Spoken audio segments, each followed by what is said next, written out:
Hello, everybody. I'm your host, Derek Bird, here at StopStrugglingNow.com. And today is Motivational Day. That's right. We're talking about this $10,000 stimulus check from the SBA. We're going to talk about assets. That's right. You're going to need those about now in the next 6 months. Remember that duffel bag of cash I was talking about? Well, let's talk about it. And welcome. And please like, subscribe, and click the bell below so you get the latest updates. Now, let's get to it.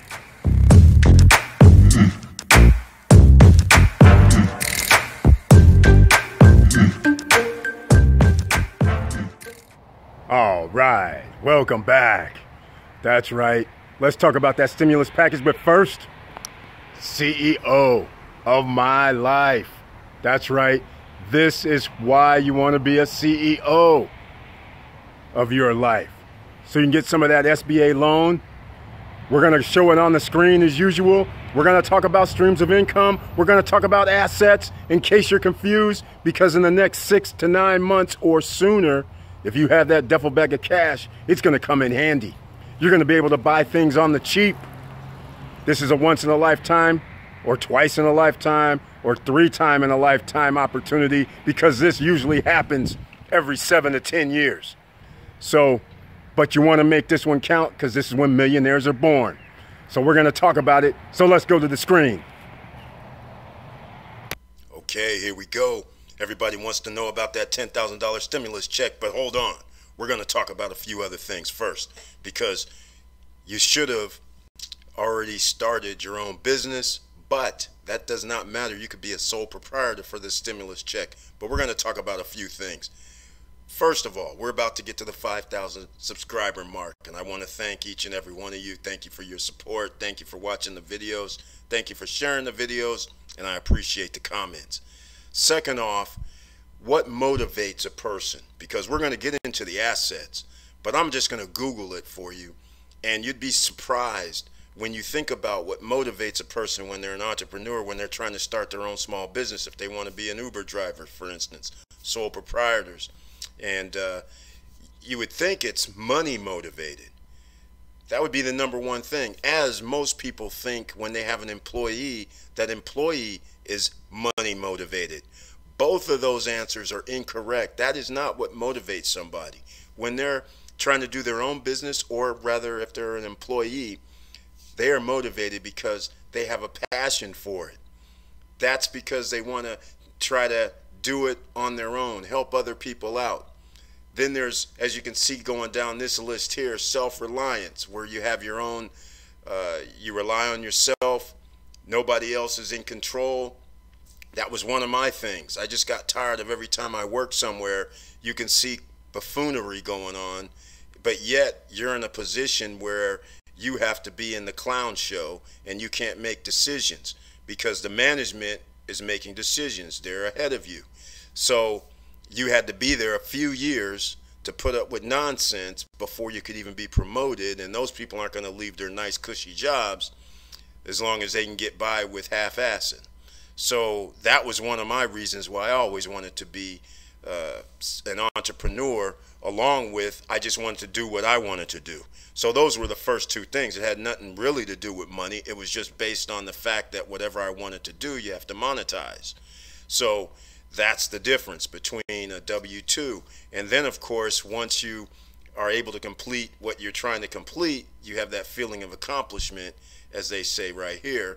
And then, of course, you always have personal growth, because when you're an entrepreneur, you always have to improve. You can't just pigeonhole yourself and say, okay, I'm done because I made my first $1 million.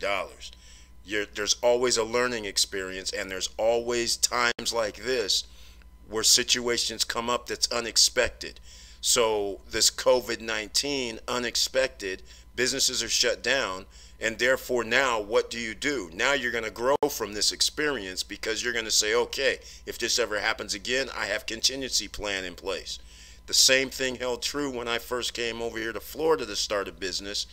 I'm a California kid, so when they had a hurricane, it didn't even dawn on me that businesses would shut down. and streets would be flooded, and you could be out of business and out of power for 2 or 3 weeks.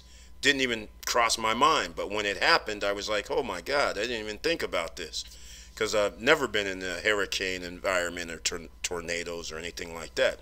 So these are the kind of things that happen. So you always have your growth potential. You always have to learn, and then you have a sense of control, so you can control your own destiny. You can make decisions just like that. You don't have to go to see a supervisor, go see a manager, go see HR, go see whoever is the next person in line. You could always do it on your own. But anyhow, I didn't want to get into it too deep because we're going to be talking about that stimulus package, but I wanted to get on to understand that when you're doing business, there's different motivating factors on why you're doing a business. As an employee, you have to think about something as a business owner. You're there busting your behind because you have a business. You're 100% invested. When you hire somebody, they are not equal to you. In other words, they didn't put up the investment money for the business. They're not motivated by finishing the business, by making the business a success. They're motivated because they're there for their own reasons. They're not an owner, so they're not going to treat the business as an owner. So people, oftentimes when you run a business, you think, okay, I pay the guy $15 an hour. I pay him $20 an hour. That's a nice wage. How come they don't want to do what I want to do? Because their mindset is different. You're a W-2 employee. You're just working your 9 to 5 and leaving. As a business owner, you're working 7 a.m. in the morning till 7 p.m. at night trying to figure out how you can get ahead of your competition. What type of advertising do you have to do? When are these people going to work that you're going to have to juggle around? And they're motivated. As a W-2 worker, it's different. They're not thinking how you're thinking. So that's why you fall into the trap of, man, why don't my employees work as hard as me? Again, they don't have any ownership. They're just there for their 9 hours or 8 hours. That's it. So anyhow, without further ado, let's get on to something else. We're going to get to the stimulus. I normally get into everything right away, but this I felt was an important, opportune moment to discuss small business, because a lot of people have heard me talk about start your business, but then you don't realize there's a lot more going on than just simply starting a business, especially when you start expanding it to where you're hiring people. And here's some other information, because most people don't understand how many businesses there are, small businesses. The SBA and other people claim that there's 30 million small businesses in the USA. I claim, and others claim, there's like 40 to 50 million. And that's why this SBA loan that came out, where they're giving this loan package, and I believe the way the numbers look, it looks like only about 1 million to 2 million may be available. 2 million businesses may be able to get $10,000, up to 2 million as far as I can tell, because this 350 billion package, all of it's not earmarked for the 10,000 for small businesses that have less than 500 employees. So you have to keep that in mind. But anyhow, this is some interesting statistics. 50% of all small businesses survive for 5 years or more. Like I said, they say there are 30 million at this particular time. I don't know when this article was written, but it looks like 2 years ago, 2018. The average amount of loans backed by the SBA is 107,000. 12.3 million is the number of women-owned businesses. Women of color own 47% of all women-owned businesses, so that's 6.1 million or 6 million, let's say. Minority own 45% of all small businesses. So again, it's around, 5 million. Immigrants have founded over about 6 million of the unicorn startups. 61% of small business invest in social media marketing. Of course, that's very important in this day and age. You have to have your I call it intellectual property, your real estate on the internet. 50% of small businesses spend $10,000 or less on digital marketing. That's probably correct, because a lot of small businesses have grown to be accustomed to running their marketing online. 73% of small business owners are male. 7 out of 10. So there you have it. Now, let's get down into this weeds of the coronavirus, COVID-19, SBA. That's what everybody wants to know about. And first, I've talked about everything except assets. So we'll go assets last, because you guys know about the 7 streams of income I always talk about. And this little small loan here, it could be forgiven. So I'm still going to call it a loan, though, because that's what they call it. An economic injury disaster relief loan. That's fine, but it can be forgiven, and you're not supposed to be using this to go out and buy, let's say, cars, let's say jewelry, let's say sneakers, let's say whatever. This is for your business, so you have to treat it as such. You do not need an EIN, I do not believe, because you can be a sole proprietor, you can be an independent contractor. So those are the two things right there that may not require an EIN number. But here's the key factor. You would have had to have your business would have had to start before January 31st, 2020. So you're too late if you started your business February 1st on. Now, subscribers of Stop Struggling Now, we've been talking about getting your EIN number. We've been talking about getting your LLC well before 2020. So most people should already have their EIN number, and you should have already started your LLC well before January 31st, 2020. And if not, maybe you might qualify for some other program, because what a lot of people aren't talking about, besides the 10,000, is, as you can see on this list here, there's a paycheck protection program. Now, of course, that's for employers who have employees and they're trying to help them pay and meet their payments. But here you go, qualify for a loan up to $10 million, 8 weeks of payments. And I won't get into that, because what we're talking about is this economic injury disaster loans and loan advance. And we're going to get into that real quick, which will be short and sweet. But as you can see, advance of up to $10,000. So again, they're talking about up to $10,000. Everybody else just took it and ran and said, oh, it's $10,000. This is why I said 1 million to 2 million small businesses will probably take up the amount of money that was in this EIDL portion of the stimulus plan. And then, as you can see, they have debt relief. So if you have your loans that was issued prior to September 27, 2020, might be able to help out. And also current loans, 6 months. And of course, they have SBA Express Bridge loans. So these are the options that you have if you already have an SBA loan.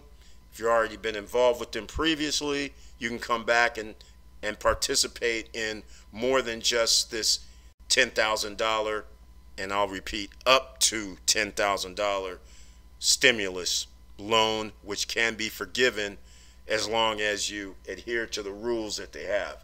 Now, who all qualifies for all this, right?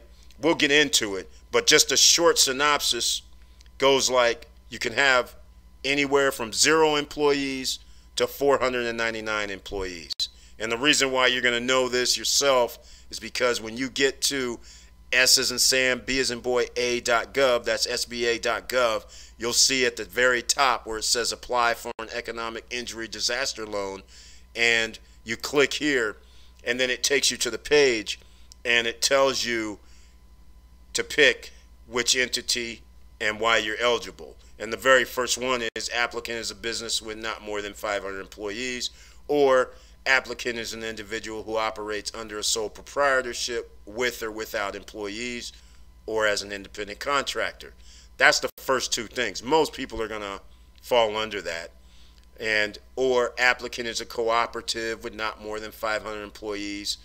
Plus, there's a lot of others, but most 90% of people are going to fall into the first two.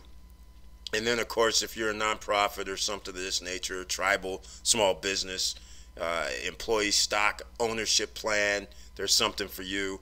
So you just check off what you're eligible for. But nobody is mentioning the other part to this, because here's where people start getting themselves into not being eligible. Because applicant, whatever your business is, whatever you're doing, applicant is not engaged in any illegal activity. All right? So your business can't be, here's what's going to happen. So let's call what's not illegal. In states, they have weed. So they have, like Colorado, it's not illegal to sell weed. But the federal law says it's illegal to sell weed. So will that type of business be able to receive part of up to $10,000 in this program? I don't know. But all I'm trying to say is the SBA is a federal guideline situation, so they may deem a weed operation as illegal. You just never know. The other thing is, no principal of the applicant with a 50% or greater ownership interest is more than 60 days delinquent on child support obligations. So all you guys out there who think it's no big deal to forget about your child support, and furthermore, forget about supporting your children, forget about the money. You have to remember, you have to not only send some money, but it'd be nice you talk to your children and be in their lives week to week to week to week, year to year to year to year. This is important. But for this case, 60 days delinquent on child support obligations means you're not going to be able to get any part of this up to $10,000. So think about that. And this is how they start, weeding people out.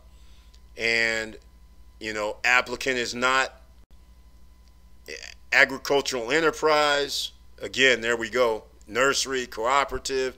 So see, you can easily see applicant is not in the business of lobbying. I won't go over everything. And applicant cannot be a state, local, or municipal government entity and cannot be a member of Congress. So see, this starts reducing the amount of people that would be eligible for this. I mean, when there's over 40 to 45 million small businesses, there's only going to be 10% maybe taken out, or 20%. That still leaves a large, 30 million people still eligible for this. And so you're going to have to keep in mind. I just want to go over that real briefly. I'm not going to go down this whole list, but I'll go through page 2. So I'll click the applicant is a business with not more than 500 employees. And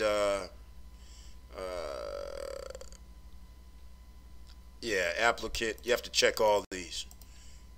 The ones I mentioned, where your applicant is not in the business of lobbying, can't be a member of Congress, can't be a city, state, and local, can't be illegal activity, you can't be 60 days delinquent on child support obligations, and then you hit continue. And then as you can see, there it's just a simple, straight fill out the form. Business legal name, trade name, EIN or SSN. Organizational type can be sole proprietorship, and then of course all the others. Limited liability LLC, C Corp, S Corp, general partnership, limited liability partnership LLP, limited partnership, cooperative trust, and independent. So independent contractor. So either way, you fill this out, as you can see on the screen. This isn't anything crazy.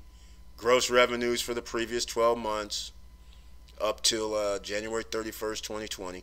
So just fill it out, go down, fill it out. All this is online. You're going to need a routing number and a bank account number that they're going to send money to ultimately. So you're going to need that handy if you want to complete this. You need to know when your business was established and ownership started. So you need to know that. I mean, you just go down this. This will take you about 15 minutes, 20 minutes to complete. Nothing major. And you can get in line.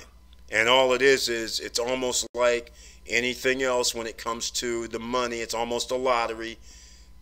Some people are going to get it, some people aren't. And if you have more than one business, each one of them you can apply.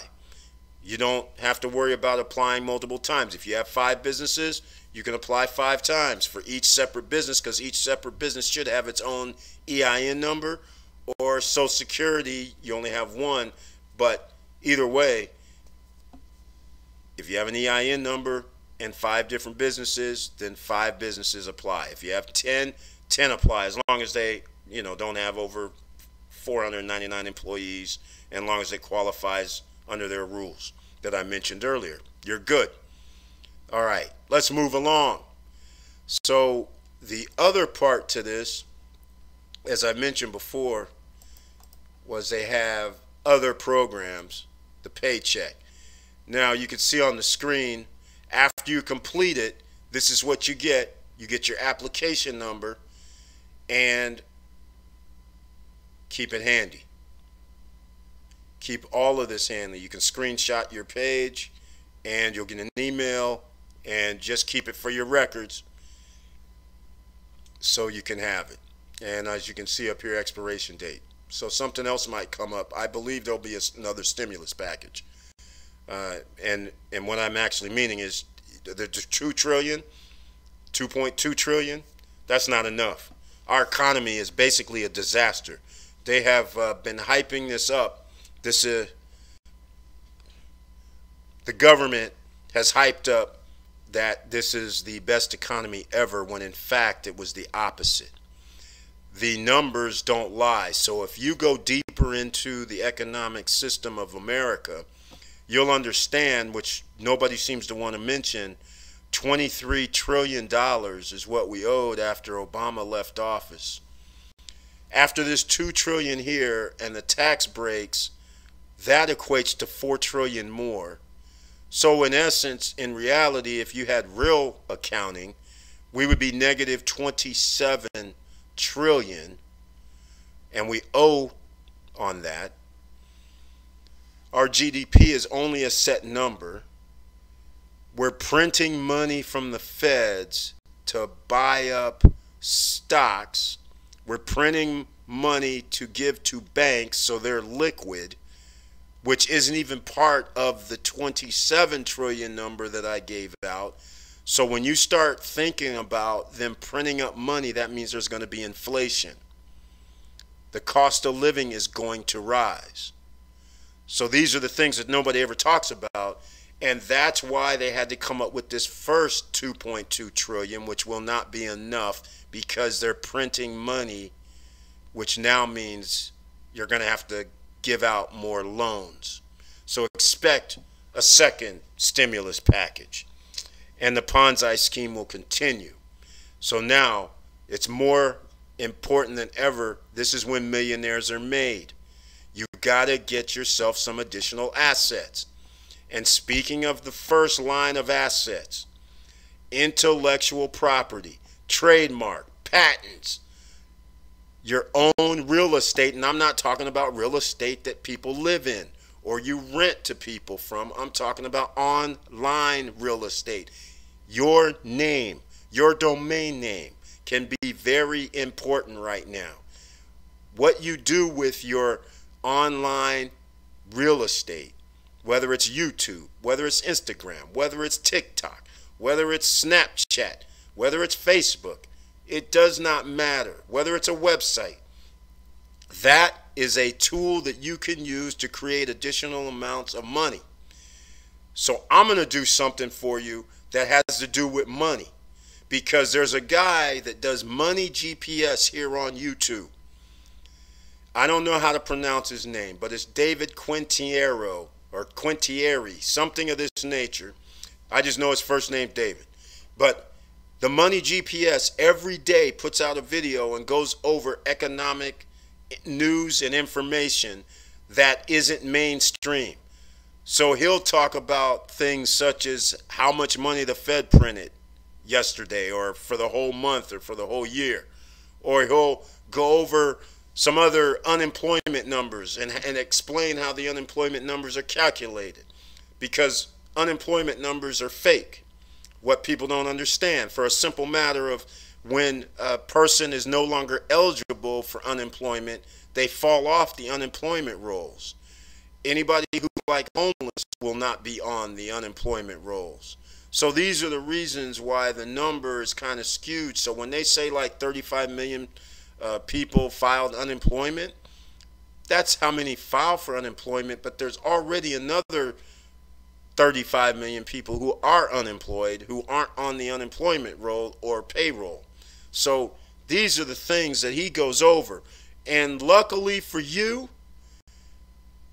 he actually came up with a FBA Amazon course that is free. So I've talked about FBA, Amazon FBA, like a year ago, but that's not something that I'm really involved in. I sell on Amazon, I sell on eBay.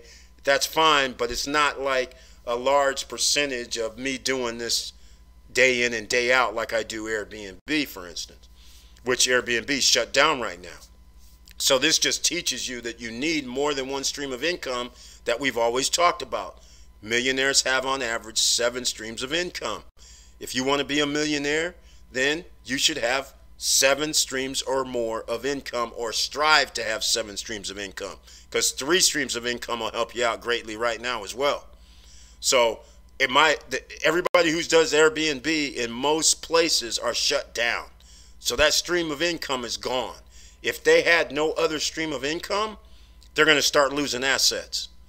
And you're going to find out in a down environment, down recessionary environment, you're going to find out who had cash and who was well positioned when they bought their assets. You're going to find all this out, because when nobody's working and you're not making any money and there's only a limited number of streams of income, now you're going to find out who was talking the talk, walking the walk about having that extra streams of income and how much money they really are making, because anybody can buy something when you can get a loan. So let's go on with it. Here it is. The link is going to be down below in the description. So David, here he is here, and now you can see why I didn't know his last name, has this GPS University on Teachable, and it's entirely free to sign up, as you can see. So you can study his Amazon step-by-step guide. And again, the link is down below. I'll try to give the address for all those listening on podcasts. G as in George, P as in Paul, S as in Sam, university.teachable.com. And you'll see it here, the Amazon GPS, David Quintieri. And you can go there and learn from him. And I'll even have a link down below to his Money GPS YouTube channel. So anybody interested in economic news every day, sometimes he does videos twice a day, because the news just keeps coming. And most of the time over the last year, 2, 3, it's been bad news, and it's all been hidden because the Federal Reserve reduced interest rates, and it appears that everything's going good because the stock market goes up. Meanwhile, stock market doesn't matter, because only 10%, the top 10% own 84% of the stock market. Now, assets. The intellectual property, just like Amazon, FBA, that is intellectual properties if you're selling something. All right? Real estate. Everybody looks at real estate as an asset. But here's the question that I always had. Is an asset that you live in really an asset? Some people would say yes, because why? In America, ever since around 1970, home prices used to increase only about 1 to 3% per year. So the house was nothing more than to live in, because your house, if it was $100,000, it was only worth 101 or 102 the following year. The cost of living was more than the appreciation in your house. So therefore, most people just looked at it as, okay, I made X amount of dollars, I could pay for the house, Homes were $30,000 at the time. Of course, people got paid less than we get paid now. It's all relative. But the fact of the matter is, one person could work and pay for the house and expenses. So now you need two people to do that. So that's the difference.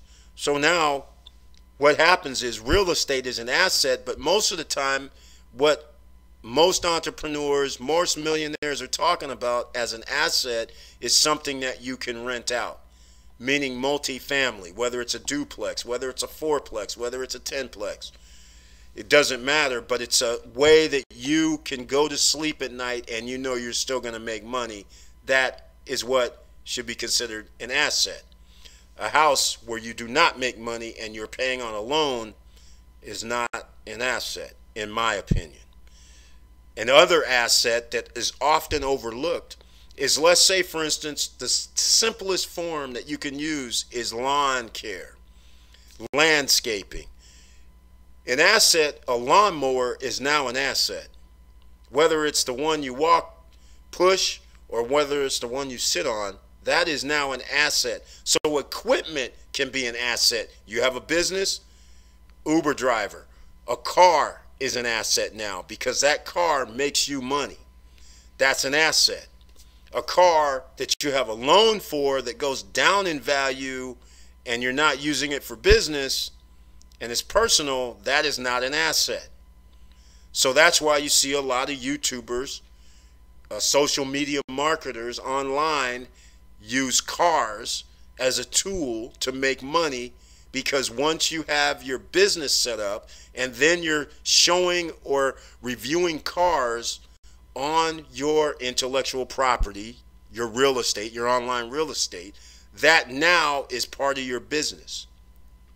Now it turns into an asset because you can depreciate, you can write it off, you can write out the payments for it.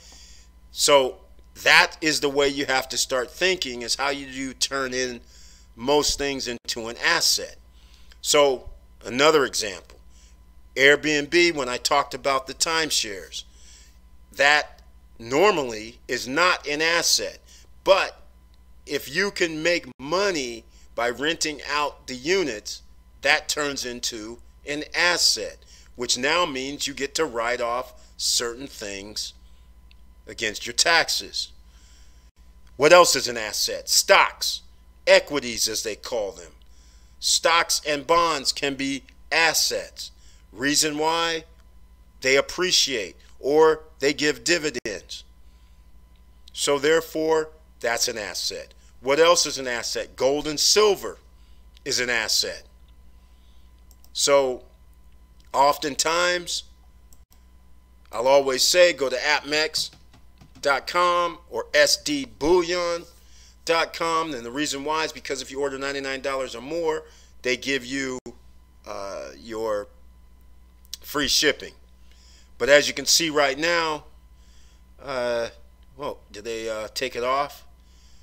Temporarily on AppMex, it was $2.99 or more. It says, I don't know if they ever changed it.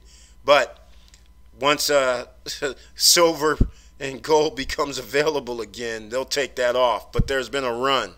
Whenever there's an economic downturn, people start all of a sudden buying the gold and silver, and it starts getting out of control. So here we are. You go and order gold, and gold comes in 1 gram or 1/10 of an ounce. And at this point, I have to recommend going with the little gold. I'm joining my boy Yankee Stacking, who also has a channel that always talks about gold, silver, and coins and everything like that. He's an awesome person, and he does a great job. And he mentioned that to buy gold as well recently, and I have to agree with him because I was having a conversation with another person about stacking silver, and he came up with some off-the-wall scheme about somehow it'd be $200 an ounce someday. So I had to run him the numbers, and I said it will never be $200 an ounce. I said, I don't know what planet or how, because the highest it's ever been in the last 50 years is 40 some dollars an ounce. And that was basically during the Great Recession 12 years ago. Well, actually, it peaked probably 10 years ago. But the fact of the matter is, that's the highest it's ever been. So I don't know where this 200K comes from, or, you know, $200 an ounce is going to come from silver. That's just not going to happen. Gold, on the other hand, they still use that as a product on chips, circuit boards, phones. So therefore, the utility for it is it's a little bit different. So this is why gold will spike a lot faster than silver. So I agree, if you're going to mess around with an asset that goes to cold storage, at this point, you should probably go with gold, because the whole world does gold, the whole world does silver, but gold is just a little bit different type of commodity. So I would probably stick with that. Get yourself grams, ounce, but again, I never say go overboard for cold storage, because once you spend that money, you can't turn around and sell it tomorrow. Now, of course, let's just say what it looks like on the screen. Gold is $16.10. Well, it's going to be what? It's going to cost you around $1,700. But either way, but let's just call it $1,610, and I want to do a sell it. I'm gonna have to sell it at a slight. It's gonna cost, or I'm gonna sell it for a little bit less than that. So no dealer's gonna give you 16.10. So you're gonna have to walk in there and they might say 15. You follow what I'm saying? And you didn't buy it at 15. So the price has to get up to 1850 or 1800 for you just to get your money back. And again, it's not liquid where you can just go to the bank, or you can just, you know, transfer it somehow electronically. You have to actually sell it. It's an asset that you have, that you keep on you. So again, and a duffel bag of cash right now is going to be an asset. When real estate starts going down, you're going to have options. When stocks go down to the rock bottom or close to it, nobody can ever predict it, you're going to be in a great position to buy. So that's all I have to say today, ladies and gentlemen. Thank you for listening. Thank you for watching. Hopefully I've helped out a few of you. And please like, subscribe, and click the bell below so you get the latest updates. And you know it's hard out here. That's why we do Stop Struggling Now, to help you in all phases, whether it's stocks, whether it's bonds, whether it's gold, whether it's silver, whether it's real estate, whether it's intellectual properties. This is why I do this channel. And if you ever have any questions or comments, please leave them down below. You know I always respond. And if you need a private question, you can always hit me up in the emails. Eric@StopStrugglingNow.com. With that said, keep your head up, keep moving, and I'm out.